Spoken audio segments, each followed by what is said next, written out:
Oh, that's a clip from one of my favorite songs of all time, and it makes me think of this. As a substitute teacher, are you a babysitter, an interactor, or a mesmerizer? Regardless, we've got some information for you today. Substitute Teachers Lounge.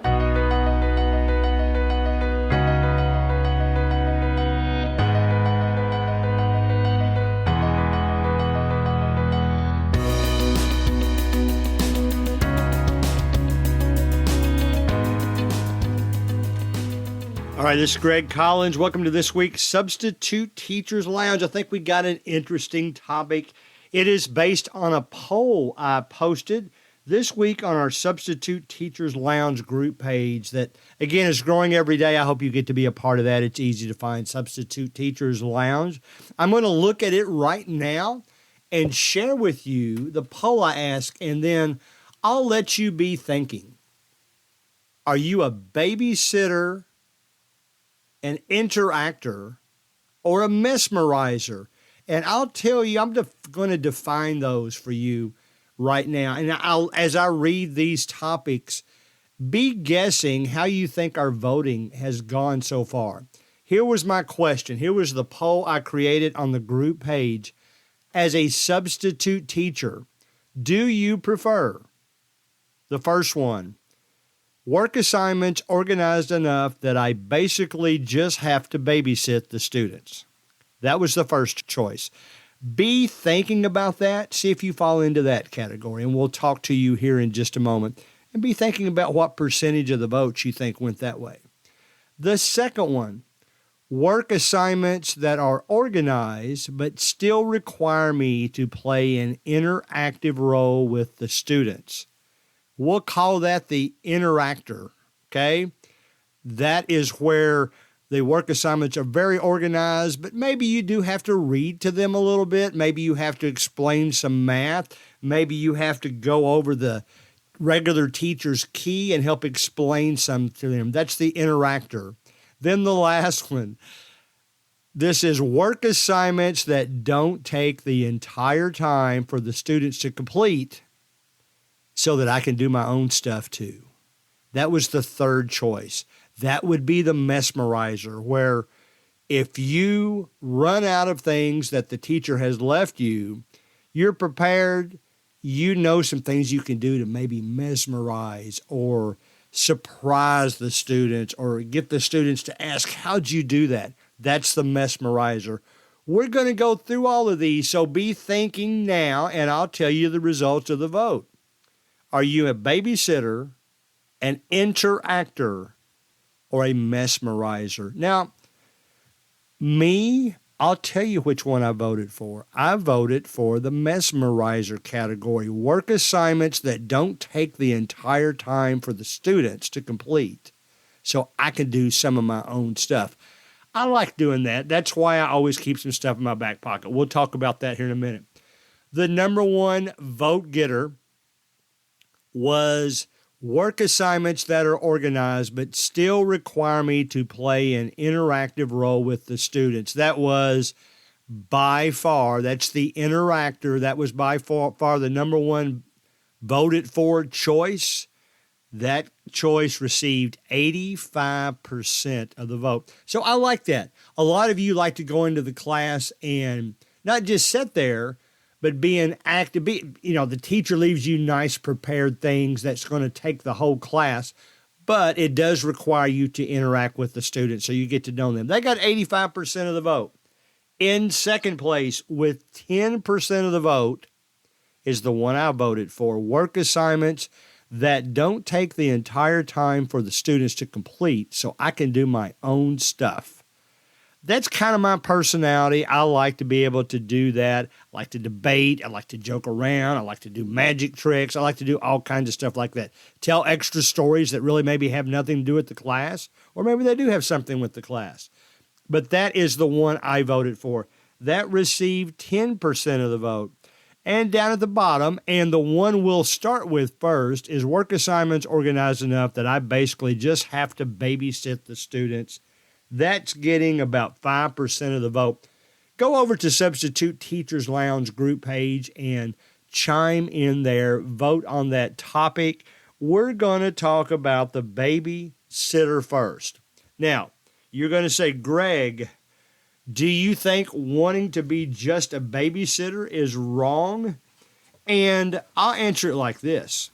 That would be wrong for me. I can't really say whether it's wrong for you or not.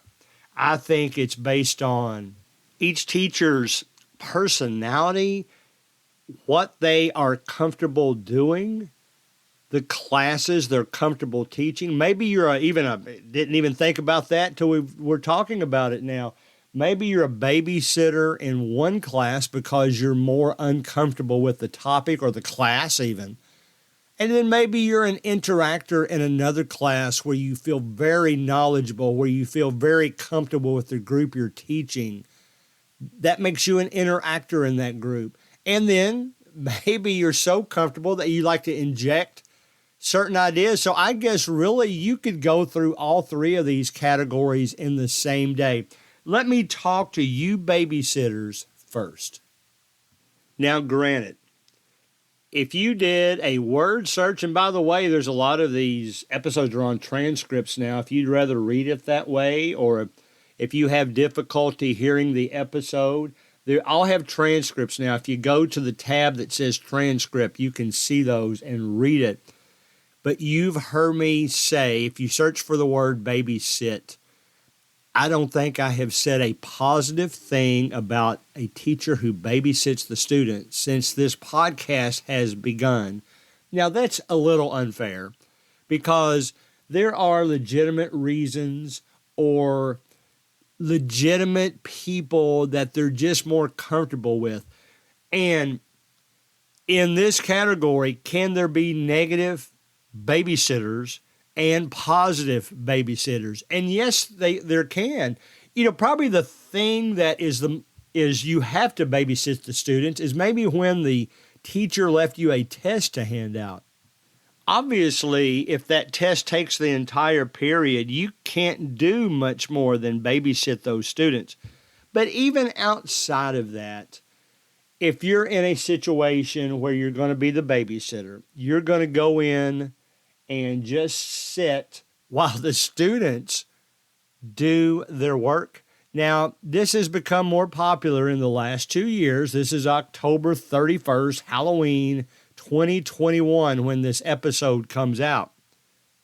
We've just gone through several months of COVID protocol of various different levels. In fact, I'll mention right now that our school board has now decided our rates are so low, have dropped so much in the COVID arena, thank goodness for that as of November 8th, we will make mask optional in the schools where I substitute teach. My choice, I'm going to go without a mask. I don't plan to offend anybody. I never have. I've never spoken up either side. There's times over the last 12 months that I want to have a mask on all the time. There's times when I thought enough was enough. But either way, I respect you for what you believe. But that's what's changing in our area.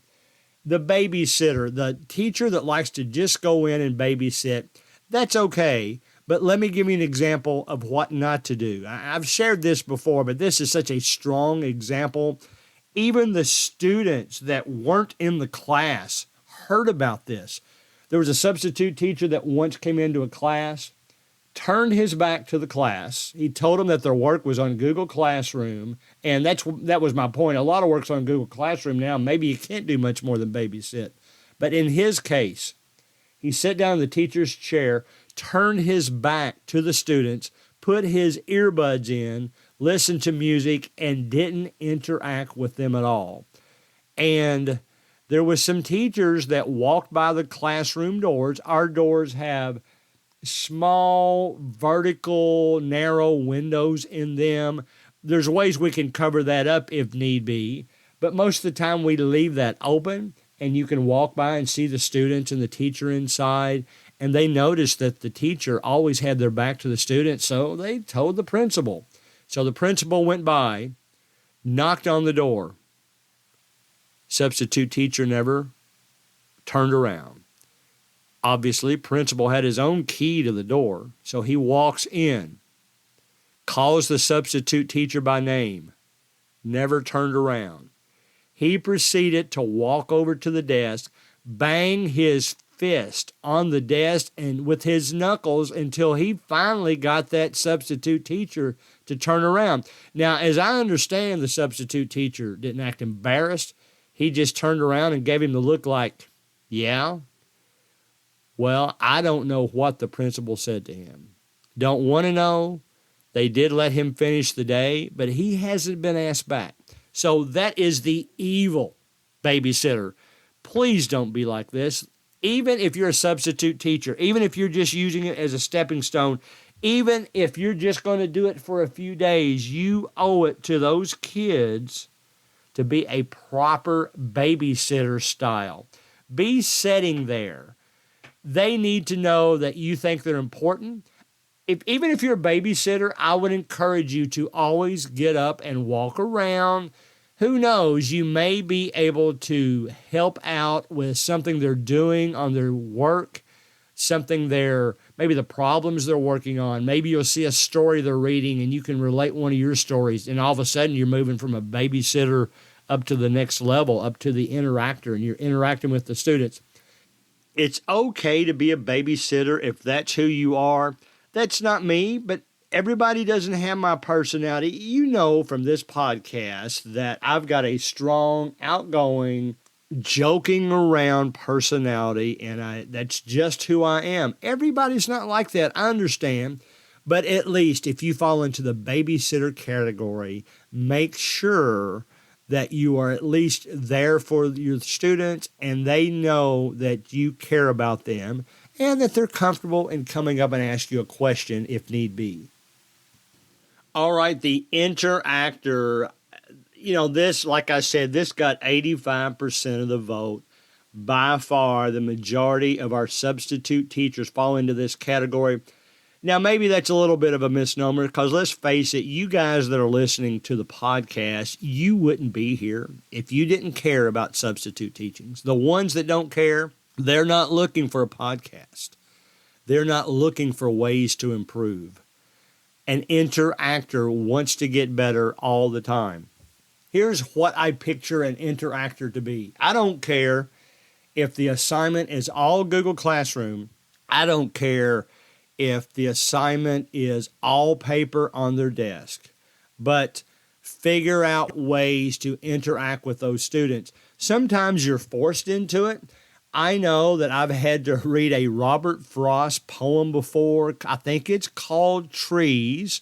And those of you, that's actually a fairly popular poem. Those of you that know that poem know that it's symbolic for death. And I was doing that in a 6th grade middle school class one time, and I was reading it to them, and we got to talking about the interpretation. The teacher had wanted me to read it to them. That teacher knew me. I assumed that regardless of who the substitute teacher would have been that day, that she would have still requested them to read it. Maybe not, but I get the impression that whoever would have been in there would have read it to them. We read it. We talked about what it meant, how it symbolizes death, and it really led to a great conversation because they ended up talking about cremation and funerals, and how maybe some people that are cremated wanted their passing to be a celebration of life, and all those kinds of things. And it was really a beautiful conversation. If I didn't choose to interact with those students, maybe the babysitter would have just said, all right, each student read a paragraph or a stanza, whatever you call it in a poem, a verse.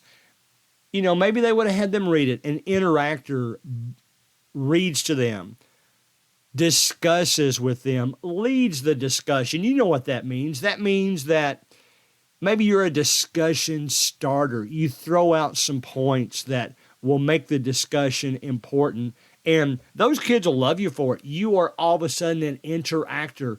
You are talking to them all the time. Even if the assignment is not based that way, you can walk around, see what they're doing, and insert your stories, your help wherever you need be. One of my favorite stories, if you've heard about the Triangle Factory fire, it was really the catastrophe in this country that led to all of our fire code things like doors that open in a safe way and safety locks and all those kind of things. It's an interesting study. I've actually read a book since then about that. So the triangle fire, we read that one day in an 8th grade class, and we really had a good discussion about how it changed the country. That's what the Interactor does. They get involved. They interact with those students. These students need you, and it doesn't change. There's been a lot of good discussion on our Substitute Teachers Lounge group page on Facebook this week about some that are stepping out of their comfort zone. And I just read one where they're used to teaching middle school and high school, and they didn't have one of those available on one day, and they took a 2nd grade class, and they were really nervous about it, but then posted after they got back from it. It turns out they had a little bit of help because there was a co-teacher in the class, but they really thought it was refreshing. And I tell all those people that teach elementary school, including my wife who's now retired, that, man, I admire you guys so much because I don't think I can do it.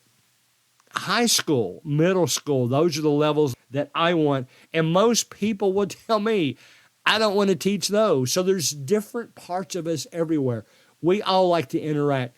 I like to interact, I think, with the older students because you can have really interesting, juicy conversations about the country, about things that come up in maybe civics class, or maybe you're talking about world history and some of the wars we've been involved with. They have opinions about those, and I love to hear those. So 85% of the people that voted in the poll put themselves in that category, the category of an interactor, where they read to the students and interacted with the students and shared stories with the students and everything they could possibly do to get closer to those students as the periods progressed. Then the last category, the mesmerizers, 10% of those out there. I hesitate to say that I'm in that category because I'm not sure I've ever mesmerized anyway. I just wanted to use that word because I thought it was catchy, and I was putting together playlists. I was up to dating playlist on my phone last night, and I was playing that song that you heard at the beginning of the show, and I said, man, Mesmerizer, that's a cool name. I'm going to use that. I would say a mesmerizer is an interactor plus. And I mean it by this. You've always got topics in your back pocket. That's one of my favorite phrases to say. You've got activities in your back pocket, that your symbolic back pocket, that you not only have to fill in time if the material doesn't take the whole class, you not only have that, you want to share that. You're hoping that there's time left at the end of the class so you can do your own stuff. You can show the kids some interesting things, maybe related to the class. I'm a big Kahoot fan, so you'll always be able to find a Kahoot based on the topic you're talking about that's already been created and is out there for you to play with the students. But then there's other things you can do, especially in a math class. There is a magic math trick, I guess I'll say, for lack of any better way to describe it, that every time I do it in a class, they are mesmerized. They can't believe that I did what I just did, that I predicted something that I just predicted. There's no good way to describe it to you other than maybe creating a video. So I think I'll create a short video on how to do it, and I'll have it on there sometimes next week. Basically, here's how it works. I tell the students to give me a 4-digit number. I write it down on the whiteboard in the classroom. I then write another number of my own on a piece of paper, fold it up, and hand it to a student. Then I give them I pick another student to give me another 4-digit number. They do so. Then I write down a 4-digit number of my own. Then I have them pick one more 4-digit number, and then I write one more 4-digit number of my own. So you've got 5 4-digit numbers, and I do this quick so that there's no way that I could be adding them up in my head. Then I tell them to get out their phones, get out their calculators, add all 5 of those 4-digit numbers up. They do, and then I have that student open the piece of paper, and the number I've written down at the beginning, just after the first number, is the number that those 5 numbers add up to. I'll create a video. I'll try to have it on the Substitute Teachers Lounge Facebook group. By maybe Tuesday, we'll see how my time goes. This is the state tournament volleyball week in Kentucky this week, so I'll be tied up with that some. So let's talk about those mesmerizers. You've got some stuff, some jokes, some funny stories about you, or maybe even stories you make up that you insert your own names into. So it seems like something that you experienced. That's okay, but you're going to share all those. You're going to do things that mesmerize those students.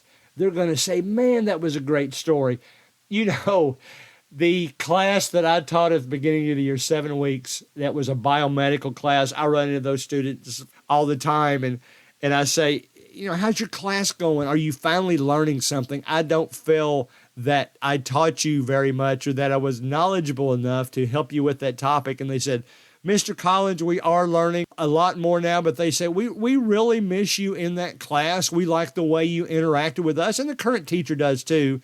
But I'm probably more of a sarcastic joker, and I share tricks and jokes in the class. I try to come up with ways to mesmerize the students. There are a lot of you that are out there too. In fact, that Facebook group again, share the stories that you share with each other. Maybe I would love to have enough stories shared there that we could make an episode just about your ways that you mesmerize the students, the tricks that you use, the stories that you shared, the different ways that you not only interacted with them, but things that you had 10 minutes left at the end of the class and you were able to share. Now, I'll be honest, when I first started substitute teaching, I did a lot of debating, and it's funny. The only reason I got into that is because my first class, the teacher had some little student weekly magazines up front, and there was a good debate topic on there about whether your parents or your guardian should be able to use Live 360 and trace you everywhere that you go.